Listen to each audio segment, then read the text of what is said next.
All right, pre-show shenanigans, Grant. So in you know, trade deadline was Tuesday. So much stuff, so many blockbusters went down in the NFL on Tuesday, um, which made this piece of news I think get buried for a while. And I mean, you didn't find out about it until a lot later in the day.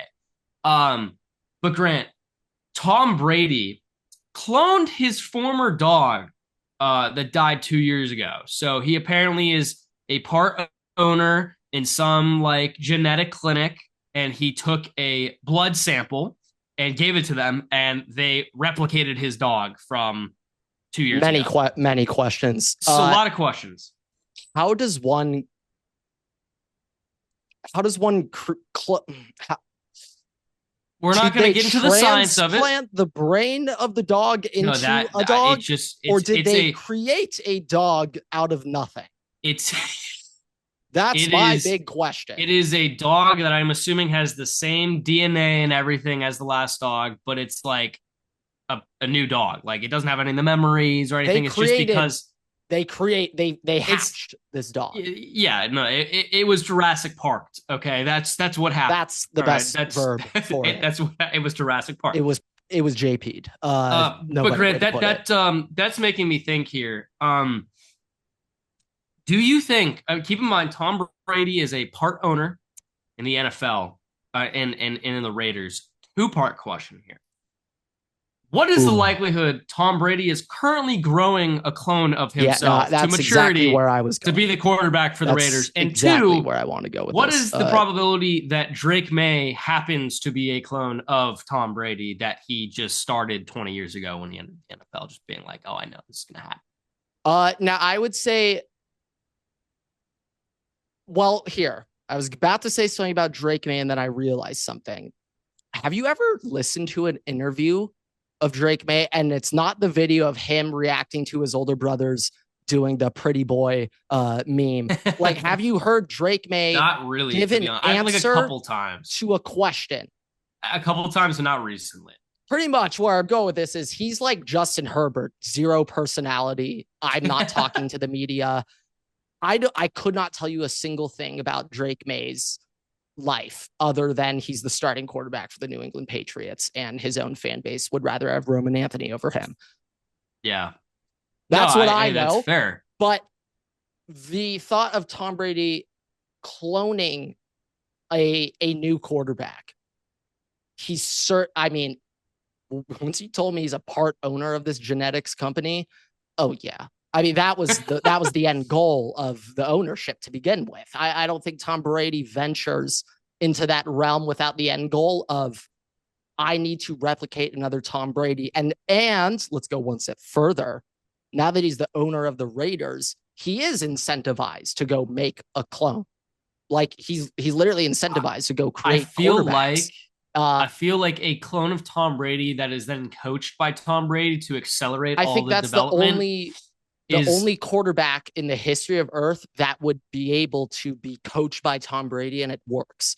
Like yeah. I think it's really rare for a dominant GOAT athlete to be a great coach. Very rare.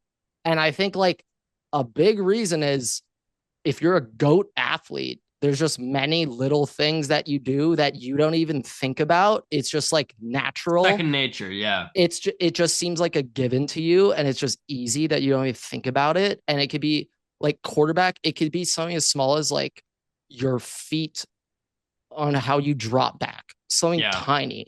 But it might take I'm, Drake May a year to pick up what Tom Brady figured out when he was 7. Like, it's like, I'm just saying, I think what Michael is the Jordan, especially, like, he can never coach anyone because he worked at such a high level that was yeah. unrealistic. Well, hey, his And kids are you would also at a high expect, level right now. Jimmy Butler and Anthony Edwards are cooking right now. They're I doing thought you they're were doing about to great make things. fun of his actual son, who averaged like 6 points a game at like a random D. I thought that's where you were No, going to go with that. no, But no, no. His real kids, Jimmy Butler and Anthony Edwards. yeah, Those are I his real mean, kids.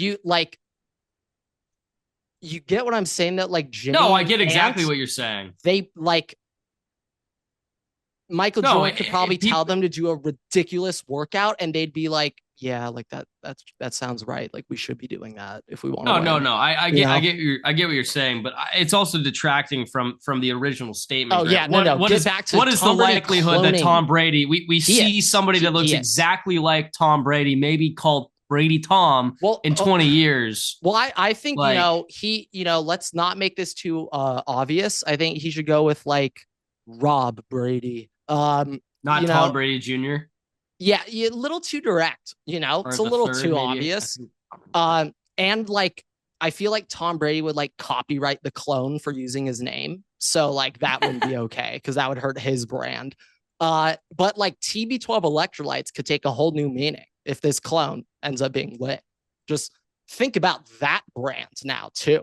Let's just get all party Tom versus Time 2 when it's how are we gonna get a play of words Tom versus Time to like Tom versus clone? You get what I'm saying? We'll figure it out. I hear it's workshop. I hear what you're saying. We're working through it. We're work in progress. Tom Brady definitely already has the name, by the way. We got to check the copyrights. He's got the name. Certainly, like he probably has a patent that's like set to expire in like 33,500. Like that's when it finally expires. Just man, it would be similar to how I'm pretty sure I read this recently. Walt Disney, like when they traded Oswald the Mouse for Al Michaels, or traded Al Michaels for Oswald the Mouse, the rights back. I'm pretty sure while that was going on, they re-upped the trademark on Mickey Mouse, and I think that expires in like 9,999. We're not going to get into trademark law because it's like stuff. 60 years and stuff. Tom Brady's certainly cloning a quarterback. I don't think he does this without that being the end goal. He certainly is.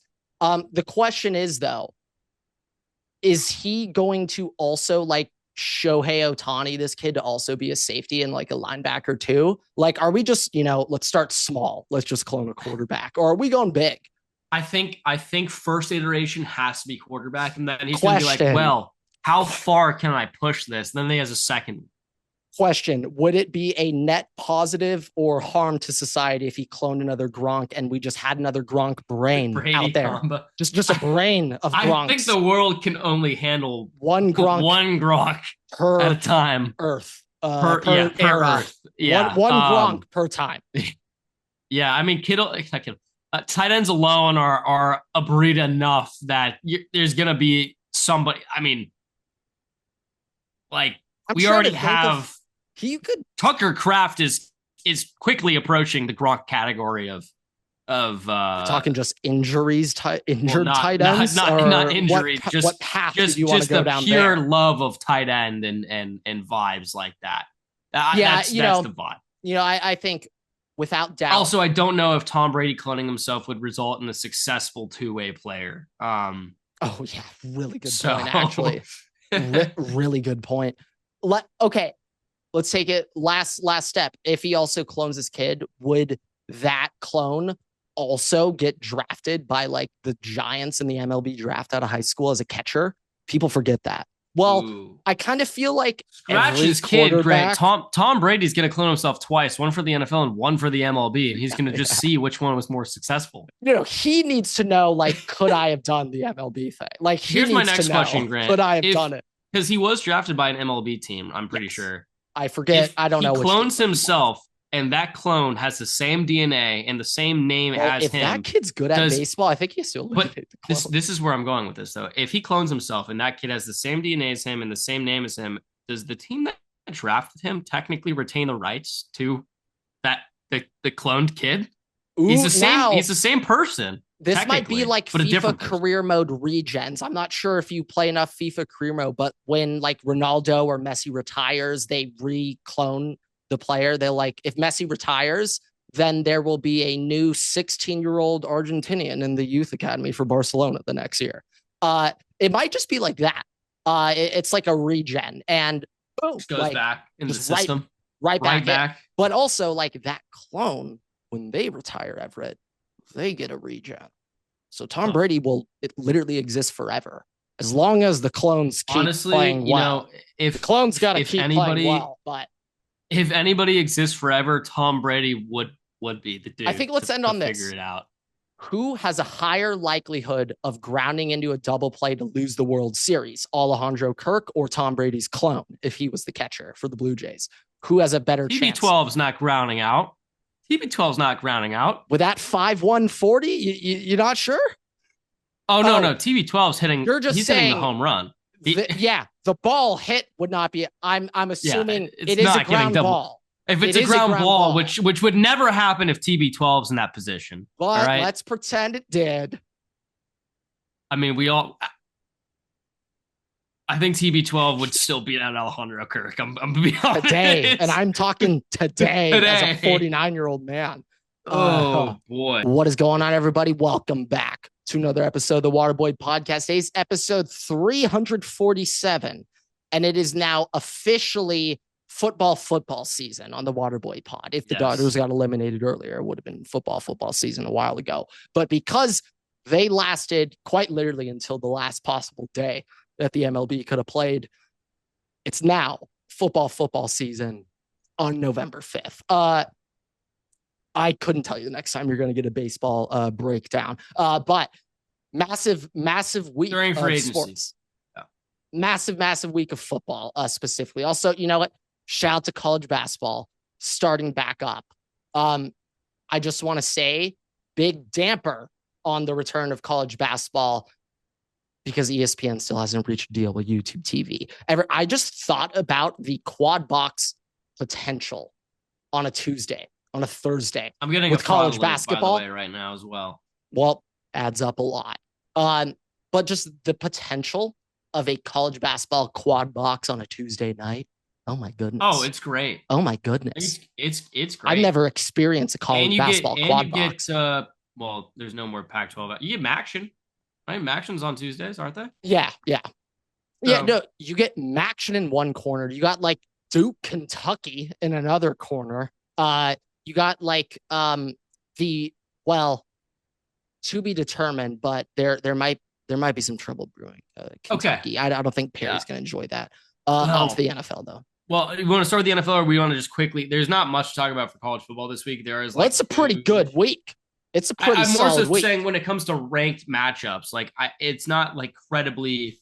Well, I'd say we got some solid ones. A&M Missouri, I'm interested in because A&M has so much like hype, and I know Missouri kind of looked bad last week. And big shame. Put a finger up. ESPN YouTube TV blackout. I did not stream East it, so I did not watch the SEC last week. So I'm gonna put a hand up. That's on me. That's on. I should have methed it. I'm sorry, guys, but I am excited because A&M's getting so much hype. They have all this steam, and I kind of could see the wheels coming off. Also, BYU Texas Tech is just big time right there. That BYU Texas Tech is the biggest game of the week by far. Potentially, I guess it could end up determining who makes the Big 12. They're not a limit to do. Okay, let me see. Texas Tech's loss. Okay, it was a Big 12 loss. They could potentially be eliminated. Currently, real quick, just grant Big 12 rankings. BYU's 5-0, Texas Tech's 5-1, Cincinnati's 5-1, Houston 4-2, Utah 4-2, Arizona 4-2. Arizona State 4-2. Arizona State, sorry. Those are the teams that are all vying right now for the Big 12 championship game. If Texas Tech loses this, Cincinnati wins. Cincinnati obviously takes the lead on that. I don't know where the tiebreakers lie. If we have 4 or 5-2 teams. But I don't know how they do tiebreakers anymore. Big implications, not just for Big 12, but also for playoffs. So, oh yeah, very, very large implications there. That's big time right there. I would say another matchup that I am interested in just because I could see one team just not caring as much as the other. Georgia, Mississippi State recently, even last year when they were not a football team, they would like against their best opponents they would just make it a They one play score up. game. They Uh, play up. yeah, and I want to give a lot of credit to Mississippi State because like they are a football team now. But I do also wonder if it's a little bit of teams, overlooking them. I think both could be in play. That one though, 8.5 point spread. It's at Mississippi State. Ring the But cowbells. I I could see that one getting tight. I'm also pretty sure Brandon Walker will be at Mississippi State. Ooh, well, that makes me want to And take based on Georgia. that, So that means Zach Branch is mossing Mississippi State corner in overtime, though. In overtime. So Mississippi State spread might be oh, in so you play. just have to rip his heart out. I got you. Well, of course. If Brandon Walker's going to the game, he needs to think he's going to win the football game first. The other thing, the other game that I'm looking at, Grant, that is just generally interesting is Oregon, Iowa, because we've talked about this before, and it's obviously worse for USC or UCLA when they go towards the Midwest in late fall, early winter. Yes. Yeah, Going into Iowa in November is never a fun thing to do. I'm just telling you right now, Oregon fans. I believe it was 2017 or 18 when Ohio State went to Iowa, and I literally ever to Iowa. I think Ohio State lost 56-14 to Iowa. I'm just telling you right now, yeah. Oregon fans. At the end of the first quarter, when the stadium waves to the Children's Hospital, I promise you this: special powers enter the Iowa football team. When they do that wave, the power of that Children's Hospital it's like the Monstars transferring over the energy. Okay. When they wave over, it's a level up. It is a power spike like no other. And we'll see how you respond when you're in the crucible. Okay. But going on the road to Iowa in November is no joke. Absolutely no joke.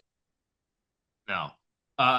That's that. I'm not saying like upset alert or anything, but like I am. It's not. I'll say it. Potential upset alert. It's not a gimme by any means. And Iowa's. I mean, they're ranked 20 for a reason right now, man. Like they are ranked. Iowa's playing good ball.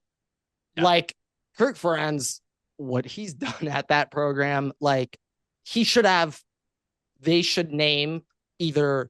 I don't know if they could rename their field, but it should be the Kirk Ferentz field when he retires. He needs to be remembered forever. That dude's literally been at Iowa since like 10 years before we were born. No, I think he took over as like one of the youngest coaches in college football. He was like he might have the longest tenure right now of any FBS coach now with Mike Gundy getting fired. It makes sense. It would make sense if it was him. I don't know who else would it be. I mean, he might be the only coach that's been tenured for longer than a decade at head coach, longer than a decade. Considering the kind of scale of things right now and the landscape of the college football world, it's really impressive. Another thing that I wanted to highlight, because I could just see one of them kind of sleepwalking after last week. USC has Northwestern Friday night, and it's just anytime you got a Friday, just a different day. Anytime the things are out of whack. The past couple Friday night games where ranked teams played the unranked Miami, they've just been losing. Hey, Grant. So this is like USC. You should be covering this spread against Northwestern, but it's not a CFP ranking, Grant. But guess what? AP ranked team is playing an unranked team on Friday night. And I'm guessing it's not USC Northwestern, or else you would have. It is not USC Northwestern. And this is a team that is not ranked in the college football playoff poll, but ranked in the AP poll. I can't see it, so I don't know. I don't. Grant, there's only one reason I'd be bringing it up. It's Memphis playing Tulane on Friday night. Memphis is ranked 22 in the AP poll. Tulane obviously unranked. They play Friday night, 8:00 Central. Big game for the American. Big game for playoff implications. Big game for seeding. I hope you're right. If a team sleepwalks here, if the ranked team sleepwalks, we've been getting some good Friday football. Take over your trap. We've been getting some good Friday football. All I gotta say, we've been getting good Friday ball recently. Also, like Northwestern, they're 5-3, Grant. Like it's not like they're a disaster this year. They did lose to Tulane. And to be fair, the games that they won aren't necessarily versus the greatest of teams. I give them But, credit for the Penn State win. but That's a good win for Northwestern. it's, hey, I would still expect USC to hopefully walk all over them, but you never know. Yeah, I mean, I think it's either a USC route or it's a one-score game in the fourth. There's zero in. You're not getting a 17-point win, USC up 10 at the half, and no. That doesn't exist. No. Hell no. What the hell are we talking about? I guess we could wrap up just the college football playoff, just first bracket, first rankings. Yeah, you haven't given us like your kind of college football playoff bracket yet this season, really, nor really on TikTok either. So yeah, I was just thinking it is comparatively. So just for anyone who didn't see it, we'll just do top 12 really quick. From 1 to 12: Ohio State, Indiana, A&M, Bama, Georgia, Ole Miss, BYU, Texas Tech, Oregon, Notre Dame, Texas, and OU. So with how that shakes up, how it looks, I would have been completely fine if they put Indiana over Ohio State. I also wouldn't have been against them putting A&M over Ohio State. I would have been completely fine with it. Ohio State, this team, to light a fire under their ass, they need to be told that they suck by the world. I need Ohio against the world to go be a juggernaut. And I'm going to need Fernando Mendoza to keep running his mouth every week. I really want Indiana to 70-piece everybody going up to the Big Ten championship game, because like I want Kurt Signetti to say something really stupid. I want him to say something really, really dumb. Like it's a lock to beat Ohio. I want him to say something really dumb and just give us the win in that week of prep, because I know he's capable of doing it. Kurt Signetti might not even he might not do an interview if he's going into the Big Ten championship game. So I don't know how well that will work. That's just the kind of vibe that he gives off. He just might be the kind of guy that's just like, oh, we're locked in. I'm not going to do. Do you watch the same? What? He's like most outspoken. What are you? Do we watch the same sport? I'm saying if he's going to lock in Indiana, you never know. Ever. If Indiana makes it to the Big Ten championship game, Kurt Signetti needs to run propaganda to make sure they stay in and don't drop too far. If he doesn't, then they will. He has to. I'm saying from an internal perspective, but okay. Yeah, he talks the most shit. What? I'm just saying he might lock in. I was just saying he might lock in. He might lock in. You know, I'm just saying. I mean, yeah, like I'd hope he locks in. You're gonna need to beat Ohio State. But I'm gonna need him to keep running his mouth. And for that to happen, Indiana needs to keep blowing out teams, or else he won't do that. So I want Indiana to 80-piece teams. That's what I want. And I also want my boys to be like, yeah, they're a football team. Elijah Surratt, 1 catch, 6 yards. Like, come on. Strap him up. It's going to be a long day, buddy.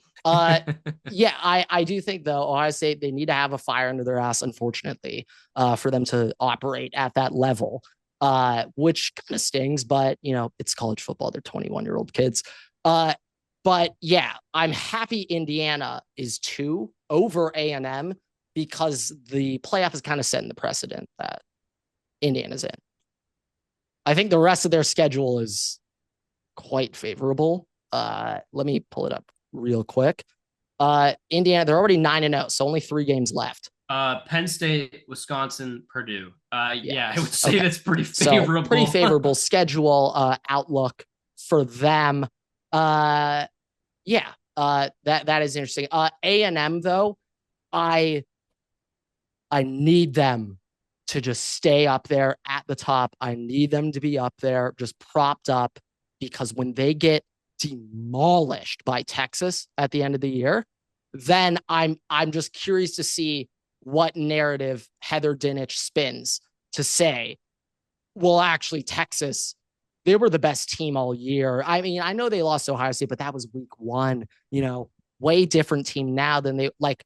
I need A&M to keep having all this steam, so when they inevitably choke like they always do, it's going to it's going to put all the college football fans in an absolute tizzy. They won't know what to do. Now, right now, Oklahoma's in 12th.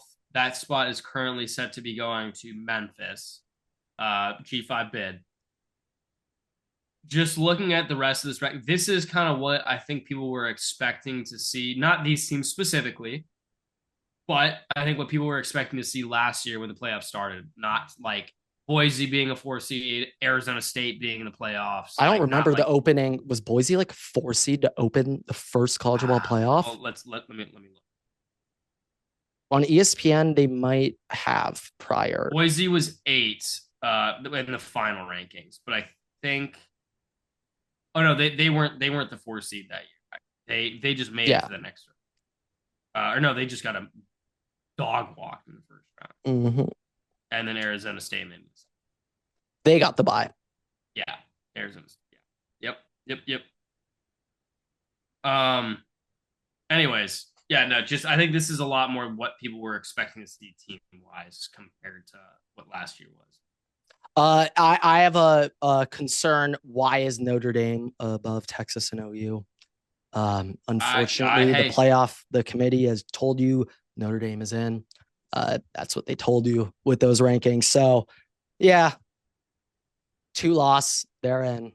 They got 2 to give Notre Dame for the end of time, and they're always in the playoffs. I will just say they did lose both of those games barely, but they're still lost. So yeah, so it's just like they don't. And like USC's their best win, which ranked team, solid. But if we're going back and like nitpicking Texas, Miami doesn't look like that good of a win or loss. Looks like a pretty bad loss now. Yep. So if you guys want to play that game, but no, enough of playing that game. Go back to the SEC bias. Ohio State sucks. They should probably be like the 15 seed right now in the rankings. Really insane. Ugh, yuck. Okay, Grant. All right, let's get into the NFL here.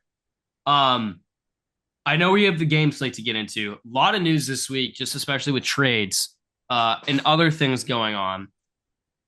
A lot of different places to start. I have a theory real quick on the trade deadline. I think the trade deadline would have been more. It was big. Don't get me wrong. It would have been bigger if fantasy guys got traded. Brees. Like I think that's fantasy why guys. It felt a little bit like yeah, a little lackluster compared to the other years, even though they were massive. Massive. These might have been some of the biggest trades have occurred right on the deadline. This show. Yeah. But like in terms of fantasy relevance, very, very minimal outside of Rashid Shaheed. So yeah. I mean, even then it's like arguably the biggest fantasy relevant thing, Grant. And I was gonna say at the end of the last episode, and I didn't, which kind of glad. I did say it a couple episodes ago. Kyler Murray's on IR, Grant. And Kyler Murray, I said this a couple weeks ago. I said Kyler Murray might have taken his last snap in a Cardinals uniform. Cap wise, performance wise, everything, it might make sense for them to move on. Jacoby Brissett's playing well. This is something that I saw though, Grant. Kyler Murray's put on IR this week and could miss 4 to 8 weeks.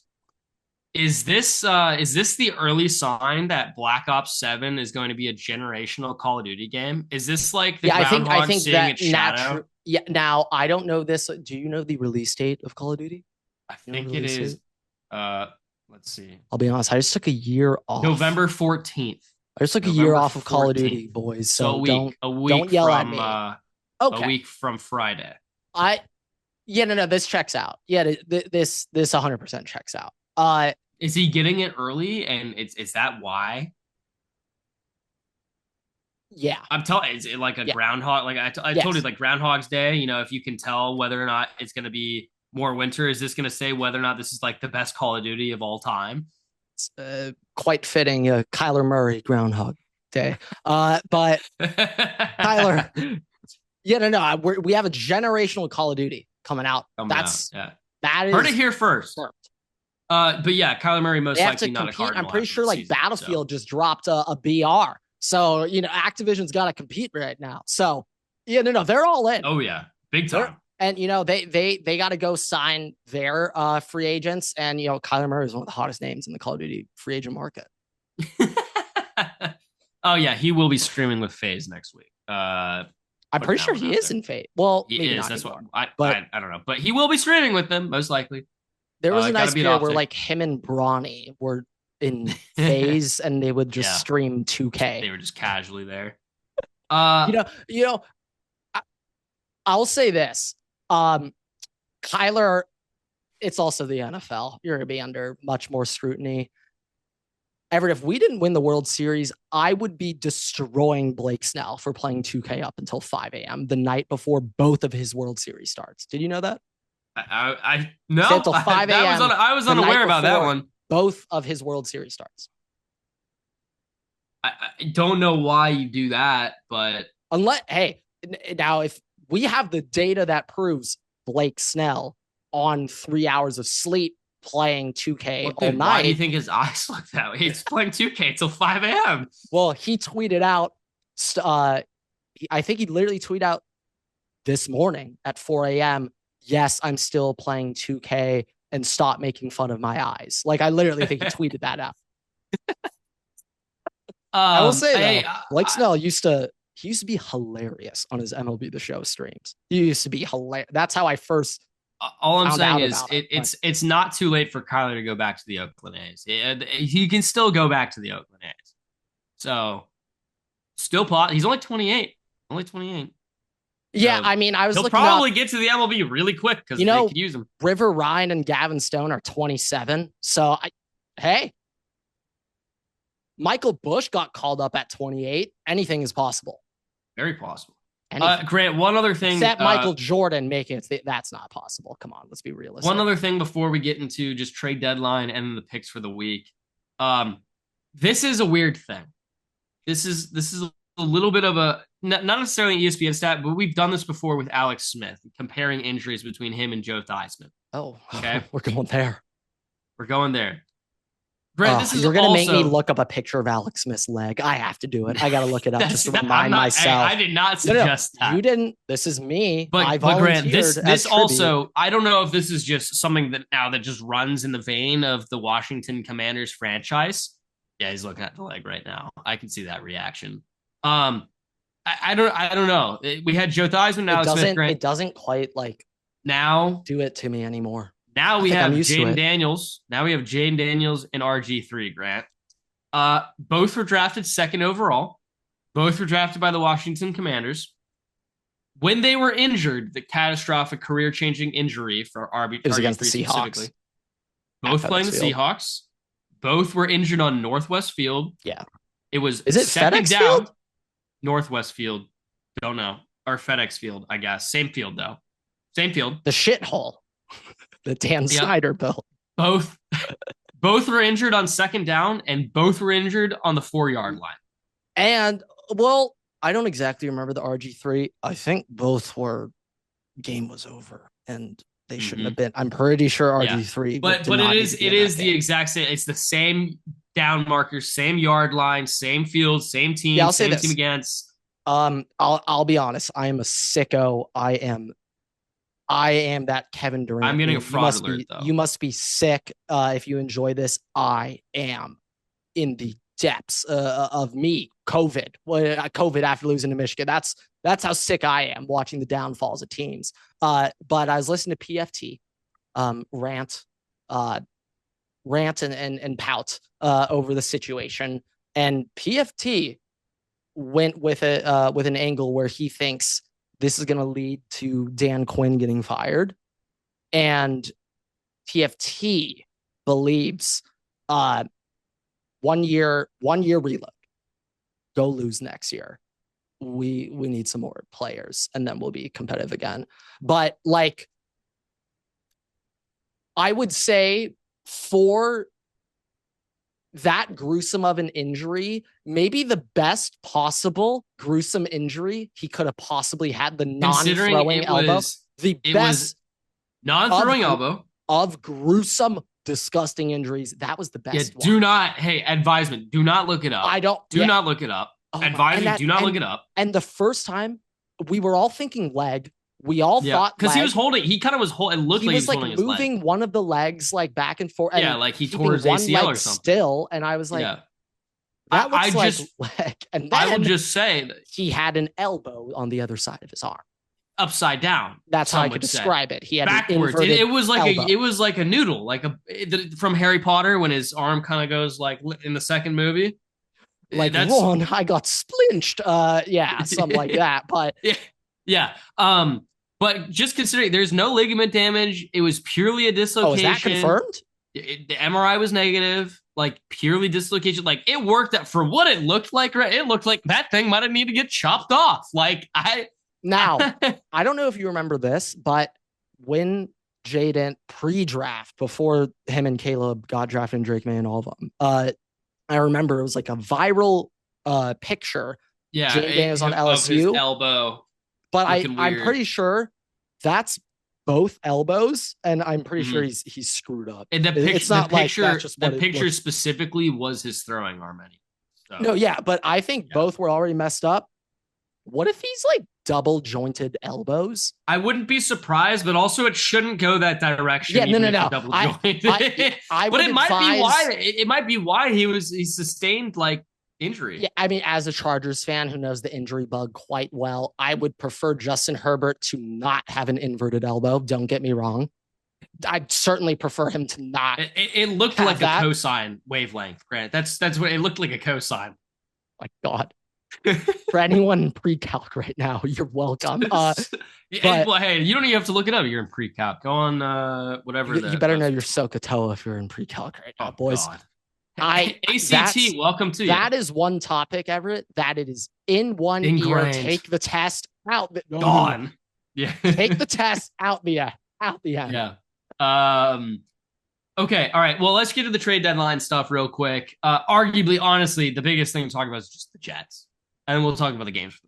I'm just saying, memes on par my take. He got fired in his Madden GM save when he made these exact same moves. So, yeah. So the Jets traded Quinn Williams. How do we grade Brick's first public trade deadline? How do we grade Brick's first job for his first public trade deadline? We know he runs the team on Madden. So how are we going to grade it? Would these trades have been accepted on Madden? Did we check that? Did we check that? Actually, did anyone what I saw, the one that I saw was the Colts trade, and it was that the Jets didn't accept it. Wow. Okay. Yeah. Which is kind of confusing because, like, I feel like 2 firsts and AD Mitchell is a lot bro, for a corner that's not playing that well right now. And also, key detail, they extended Sauce. So, like, you know. Well, okay. Let's just looking at the picks. Looking at the picks, okay. They have AD Mitchell. Don't know how that's gonna go. Okay. And they still have Breece Hall. Why you didn't trade him? He's not going to resign unless you franchise tag him. He's going to be gone. I just most and it's likely, like they want to tank. So, I understand that Breece Hall is a good player. He's really good. He's really very, very good, and I get wanting to have him. And I understand it. You just have to get him back on board, and because from what it seems like and what he was saying, he's currently as a guy who's been involved with Breece Hall in some fantasy leagues. Yes, I had to follow him on Twitter, and yes, I had to turn notifications on. Like once a week, like every Tuesday, he just tweets out a GIF of a guy eating popcorn, just like clockwork. Hey, look, I will say, given now the it's current Will Smith in Fresh Prince of Bel-Air, where he's by himself in the room. Like that's what Garrett Wilson. Garrett's still there. The Jets said we are not picking up a call about Garrett there, which I'm so sorry, dude. I will just say though, given the picks that the Jets have, like if they were to keep Garrett Wilson and Breece Hall, it wouldn't be impossible to reload that offense pretty quickly, considering the availability. I mean, they got to go take players. A quarterback and but like also Kyler Murray might be available. You could probably get him for not a first round pick. Like you could go and would you advise the New York Jets to acquire Groundhog Murray? Would you suggest I think that? If it's not going to cost you a first round pick, yeah, I'd do it. I don't know if he's going to lead you to a Super Bowl, but within the time while you're building up the rest of the team, while you're building up the rest of the team, it might be able to make you competitive. And I think if you throw a rookie quarterback in there right now, it's let's start probably doesn't small. go great. Can we get double-digit wins during the remainder of Garrett's current contract, which I believe is 4 more 4 years. seasons starting next year? I In that think if 4-year window, could they get double-digit I wins with think Kyler? if you They need to hit gave these up picks coming if up you here. hit these picks and you didn't give up a first, like let's say you give up a second, maybe a third, whatever the cost would be. Because let's say they're moving him, you probably have to get off that cap, so it's not you're gonna take a little bit less to move him. I think if Kyler Murray's there, you have Garrett and you've nailed the picks, you could go possibly 10 wins in that time. I think it's not unheard of. We've seen worst to first a lot. So I mean, look at what the Colts are doing right now. It's if you not necessarily just like the right quarterback, but if you have you have the offseason good, like free agency, like draft picks, like you can nail it. But Grant, just looking at what the Jets have collected, okay, they have Mozzie Smith and AD Mitchell. Those are the parts that they got from the Cowboys or players they got from the Cowboys and the Colts. The rest of it, they have their own first round pick. Can we go over specifically the Jets Cowboys trade? I want to know those specific details and compare that to Micah. Yeah. So the Jets currently have their own first round pick this year, the Colts first round pick this year, the Cowboys second this year, and then in 27 they have their own first round pick, the Colts first round pick, and the Cowboys first round pick. So they got the Cowboys traded their second this year, their first next year. The Cowboys first, not the Packers first. Yes, their own first, not the Packers first, their own first, and Mozzie Smith for Quinnen Williams. The Colts traded 2 first round picks and AD Mitchell for Sauce Gardner.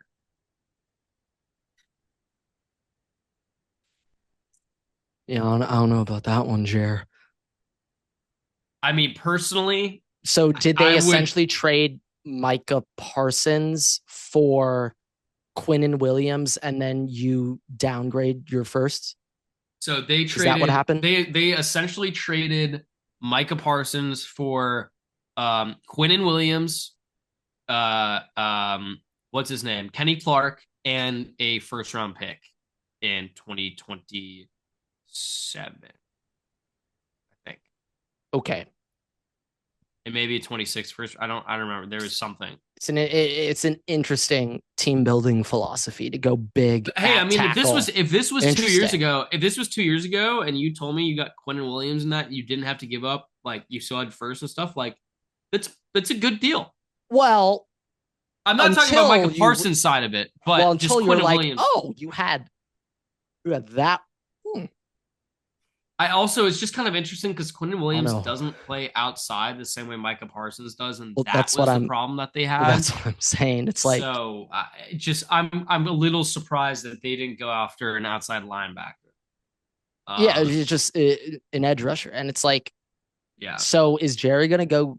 I don't know if Quinnen Williams has an extension or not. So you're gonna give him 20, whatever the hell. I think he's on a multi-year contract right now. But like 32 was too much for Micah. But you're gonna go with Quinnen Williams 20. I mean, let's just.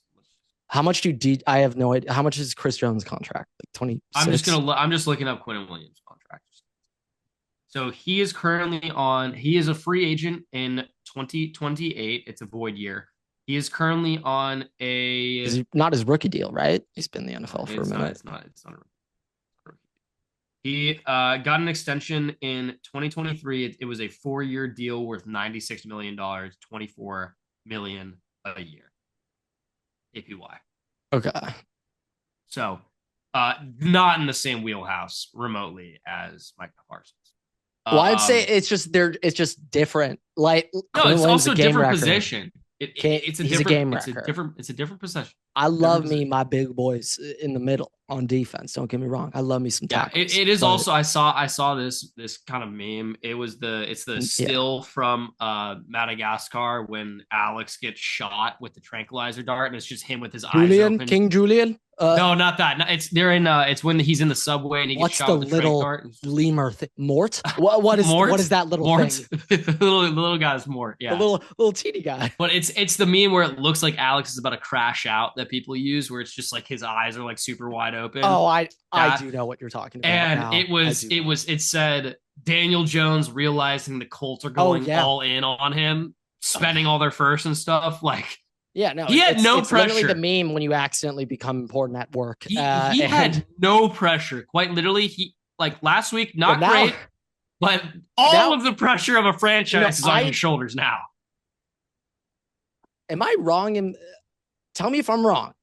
But like if Danny Dime just like starts, having some more turnover games, like is he just not going to get a second contract, or has he already played himself into a second Well, I contract? mean, like if Danny Dimes turns back into a pumpkin, I don't think you give him a second contract. Yeah, a part of it Or I would say is if you do, it's not going to be for I as just much money. assume thus far. I know last week was right back to Danny Dimes, but I just from what I I mean, saw the like first 8 weeks of the season, I just can't believe that the Colts are like a a 35% win rate rest of the season. I I mean, just couldn't. generally speaking, I said this last week or last episode, or maybe it was I think it was last episode, but it's just like we've seen him through 8 weeks. Okay, he had finally had a bad week this week, and I think everybody's kind of been waiting for it to happen.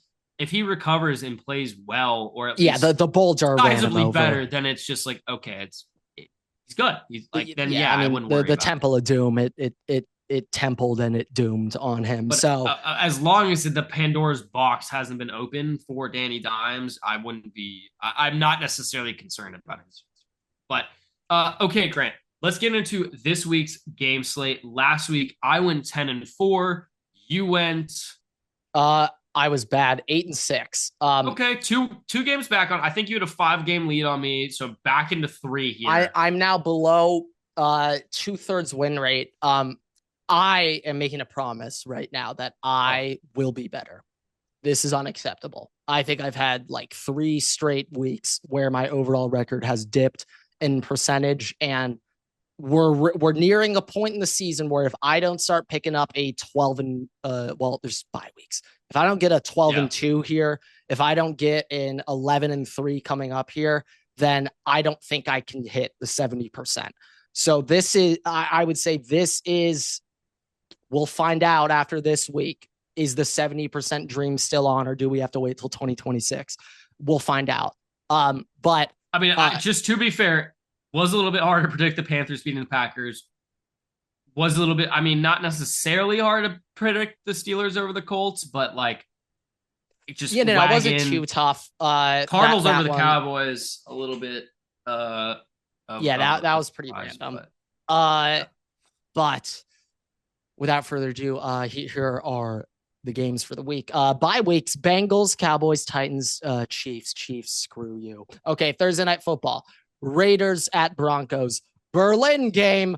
We are back in Europe, folks. Falcons at Colts, which could be exciting now, but preseason, if you were to I don't think you would have converted many Germany fans over the NFL thinking about that matchup preseason. Okay, early Hey, slate. I was in Berlin and I would know. Yeah, I mean, there's no way they ran promo for that when I do not remember you were seeing in a like 2 months promo. ago. Yeah, there's I do no not way. remember seeing a promo there. Giants early slate. Giants at Bears. Bills at Dolphins. Ravens at Vikings. Browns at Jets. Patriots at Buccaneers. Potential game of the week, but the Monday Night Football is so electric. Saints at Panthers. Jaguars at Texans. Oh, Saints at Panthers, asterisk. Meow Mix, they are returning. They're retired. They're staying retired. Do you see the announcement they just made? Was it today? It was recently. Well, because I think yesterday. Go through the rest of the games and I'll tell you. Can you fact check that? That would be no. great. I know for a fact. Okay. I read this something yesterday. Saints at Panthers, Jaguars at Texans, middle slate. Cardinals at Seahawks, Rams at 9, full NFC matchups, full NFC. Lions at Commanders, Sunday Night Football. It's evil that they make us do it the week after Joe Alt's out for the season. Steelers at Chargers, and then Monday Night Football. Holy shit. Well, NFL owns ESPN now, so makes sense. But Eagles at Packers, they were like, we're going to give you a good football game. We have a good Monday Night Football game. So, this should be an exciting week. I think we got good matchups in every window. Even Falcons Colts is exciting. Except Thursday night's awful. Thursday cannot wait to watch Browns Jets. Tonight, that is my game of the week. You guys might be able to take a night off tonight for Raiders at Broncos. I mean, holy shit. Okay, in Mile High too. Your selections here. All right, here are my picks for the week. Broncos, Colts, double horses to start off the week. Bears, Bears, Bills, Ravens, Browns, Bucks, Panthers, Jags. I smell fish for that Jags Texans ever. I smell fish. I smell a fishy line. The Jags -1.5. That's fishy to me. I don't need to say that. Seahawks, Rams, Lions, Chargers, Eagles. All right, Grant. So real quick, just with the Meow Mix stuff, I read that they were coming back. They announced they were coming back, and that former Panthers players pled them, like Hall of Famers, whatever, pled with them to not come back, and they were like, okay. Do we have any identification of these former players? Not Did Greg identified. Olsen I bet you it's Craig Olsen and Mike Tolbert. I'm certain Greg Olsen asked. It might also be Steve. Yeah, I was gonna say Steve Smith. Yeah. Okay, Grant. My games are a little bit out of Smith order. Also would be aware of Meow Mix. I know Greg 100%. Olsen. I know he knows. Greg Olsen has definitely, I don't know if he's commentated on a Panthers game, but he's definitely said something about Meow Mix. Definitely had to have gotten one. Okay, Grant. My games are a little bit out of order compared to your just like more so talking about the middle slate games are out of order. But here are my picks. Broncos, Colts, Bears, Vikings, Bills, Browns, Bucks, Panthers, Jags, Seahawks, Rams, Lions, Chargers, Eagles. Can you just run that back with me one more time? Just go. Broncos, Colts, Bears, Vikings, Bills, Browns, Bucks, Panthers, Jags, Seahawks, Rams, Lions, Chargers, Eagles. Oh no, it's over. We have the exact same picks except our games. We have the okay. I'm going to take the Steelers. I'm announcing it now. I'll switch. I'm taking the Steelers. And my brain's in a pretzel, so twisted right now. I don't know. Do we fix it? I don't know what the course of action is to correct this. If we even need to correct it to Steelers from the Chargers, but maybe to fix everything, we have to have the exact same picks. I think we got to roll it. I think we got to wrap it, Everett. All right, I'll stay with the Chargers. I think we have to wrap it because it kind of has gone downhill since you were trying to go change, so we were matched. Oh no. We were match. It was originally match, and I was going to change my pick from the Chargers to the Steelers, so it wasn't match. No. While I was saying, we were match except our games. I picked Ravens. Oh. Yeah, I had the Chargers, and I was going to change it to the Steelers because you had obviously picked the Chargers, but I because right now the only difference would be the Vikings. Maybe a data point. I think we got to roll with it and then evaluate the data next week. So should I switch my pick from Chargers to Steelers? I think we're sticking. I stay with Chargers. The only difference is the Vikings game. Chargers was your original? Chargers was my original. I don't like my only pick being the Vikings game. I'll let you switch that one off, but I can't switch the Vikings game. My bigger concern is that we're both going 3-13. That's what horrifies me. I swear to God, I'm going to put a finger up here. We're gonna each fade each other's team. I'm going to switch my Chargers pick to the Steelers because I was borderline on that one before. You have the Ravens going. That will be the differences for the week. I have the Steelers. This is as the great Esteban once said, this is a disaster. I mean, hey, look, all I'm saying is it went downhill when this happened like week 3. Sam, if you're listening right now, this might be the week where you go the hard fade, like hard oppo. This might be the week. This might be your week. This might be your fade week. I'm telling you right now, Sammy, if you're listening, this might be it. Well, let's just quickly go through that, Grant. If we're wrong, that means the Giants are winning a football game. Holy that means shit. The Raiders are winning. The Jets are picking up another. The Saints are winning. The Jets are winning. The Dolphins are winning. Falcons are walking into Berlin, and oh my goodness. Well, Wait, but I mean, like, I just know how this works. So, like, yeah, no, the Raiders are gonna win. Yeah, no. I was good. I was thinking of some angle where it'd be like, nah, Raiders still lose. They suck. But no. For like now, maximum hurts, they're winning this week. Grant, I do have just things that I want to Drake May reiterate is with gonna from the have Vikings five game. touchdowns at halftime. Five. You say Panay? No. Drake May is gonna have Oh, it five. said Panay Sewell's about to have 5 touchdowns at halftime. Yeah, Mariota might throw for 700. He might.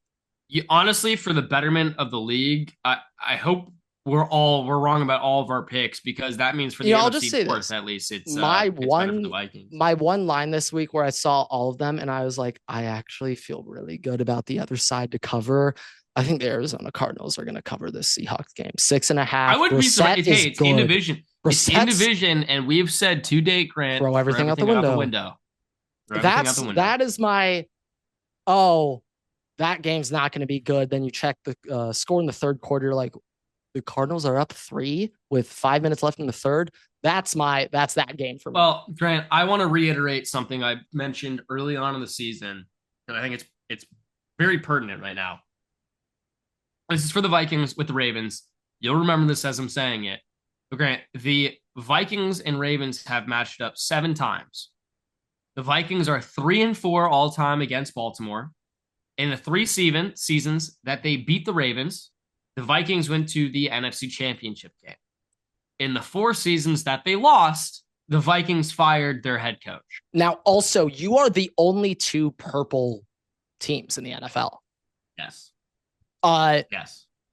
Is there any special like purple out or any any like a color rush maybe? Like no, I can it be like National Purple Day or something? I don't think so. Unfortunately. Okay. I'll just say this: unbiased. I literally do not have any team that has purple. Purple jerseys look the sickest of any color. No, yeah, I agree. Specifically football as well. The powder blues are beautiful, but like that's more so like baseball powder blue jerseys, gorgeous. Basketball powder blues. Well, I was about to say Tulane powder blues. I don't even know what basketball team. That old Minneapolis Lakers throwback has powder blue basketball. I'm just thinking NBA. Or just yeah, it'd be the throwback Lakers. Yeah, no, that's it. All right. I don't really know where I was going with that. I know Magic is dark blues. Maybe we could end on this. Eagles, Packers, we both went Eagles. Why did you go Eagle? I read one number. I didn't check the other side. Check one number, and I was like, all right, we're doing it. Grant, the reason why I made all these picks this week was based on the fact that last week I did no research. I did nothing. I didn't look at the ESPN's like splits. Oh yeah, no. Last week, the previous games. If I can remember, I didn't do anything. It was a strict vibes. You literally read me the games 5 minutes before we started recording, and I just went and then look at the results. Bam. And I went 10-4. This whole lineup that I picked, obviously I switched the Chargers and the Steelers, just purely, which is a to be determined if that's a good or a bad thing. First thing that went in my head, just bam, and didn't even sit there for a second thinking about it. Just looked at the 2 teams, team, and that's why I went Eagles over the Packers. Now I went Eagles over the Packers because coming off of a bye week, Nick Sirianni, the only time he has ever lost with 2 weeks of prep was against the Chiefs in that Super Bowl that they lost. Only time as an NFL coach that he's lost after now, the bye. I will say, like, the Eagles. My counter is that the Packers losing last week to the Panthers, I think you're getting the A-team Packers in this one. I think you're getting the A-team Packers. Let's look at what happened after they lost to the Browns real quick. They came out of that week and then they tied the Cowboys, Grant, the next week. So don't know if you're gonna get 18. Slight over look ahead spot. Also, there's some Micah Cowboys juice, and like the Cowboys also had juice. Like it's the Eagles. You guys are potentially the 2 best teams in the NFC. If you want to go down that road, like they played the Bengals next week. They won by 9, but it was kind of close coming down on the wire there. And then they barely beat the Cardinals on a walk-off field goal. No, I know the Packers have been like sleepwalking through the season. Uh, Like outside of I just outside of think the first week versus the Lions, and then when they beat the Commanders, when I think they still had Jaden Daniels, it's kind of not been like a heroic showing no, by they're their not even offense, especially. close to looking like a Super Bowl winner. They don't look like that. And I've heard complaints saying that Matt LaFleur needs to give up play calling duties. I've just seen the So rounds this week, college and NFL. Been a big topic of discussion. Head coaches that play call this past week. yeah, A lot of fan bases are calling into question their play calling head coaches. I And just if think it's the generally best move. speaking, like, and I've talked about this before. Right now, Kevin O'Connell's doing a good job, but I've said this before when things have come up really flat, and it's just like in order to be a very good head coach, there's a lot of things that happen on game day, and if your mind is like, So narrowed in. it's hard for your mind to be sitting there thinking about Yeah, all the plays that you're going to 100%. counter or that you're going to call and be able to manage the game properly and do every facet because you're going to need to be focused on one side of the ball Of course. Yeah. or you're not going to be focused on what's going on in the game. Yeah, no. And And also it's like, let's say you call the offensive plays. When you guys are on defense, you now need to be talking with your quarterback, going over what like yeah. And I mean, generally speaking, like if you're Kevin O'Connell or Andy Reid or any of these head coaches that are considered quarterback gurus, like, yeah, it makes sense for like after your quarterback comes out of the play that you're going to want to go down there and talk about it, especially Patrick Mahomes when he was starting off his career. It makes sense for Andy to go through and be like, hey, this, and this, right? JJ McCarthy, same kind of thing, starting off his career, Kevin O'Connell going, hey, this, and this. But that's also why certain coaches who do play calls like that, they have coaches in positions where they can go do that. Like Josh McCown for the Vikings does that with JJ McCarthy. yeah, it's like Brian Flores on the yeah, Vikings takes control of the defensive side and has the pedigree and history as a yeah, that's head what I'm saying. coach. Like He Andy understands it, but Reid, not every team for is like that. example, like Spags is the head coach of the defense. Like Andy Reid, Right. like it's probably best off if Andy Reid shut up when Spags is Now, talking to the the defense. problem Like, is when you have teams yeah, where you got to hire the assistants yeah, in when order. you have teams where it's not necessarily like that, and I'm not entirely sure what the deal is for the Packers offense defense, right? I think their defense has been good, and Micah Parsons is a large part of Is that. Rich Bisaccia a coordinator there? He's the special teams coordinator. Okay. But like maybe the most famous special teams coordinator in the history of the NFL. It also just comes down to it. It's like, well, when head coaching is good, but play calling is bad, and the head coach is the play caller, right? Like, oh yeah, no, yeah, then we're destroying you. It's a weird dilemma where it's like maybe Stefanski just gave it up. That's who just gave it up. But it's like maybe your head's been in the game too much and not thinking about the play calls, so it's just divided attention. And sometimes coaches can do it really well, and sometimes coaches can't. I think it's like if you have the assistants delegated, yeah, you can do it.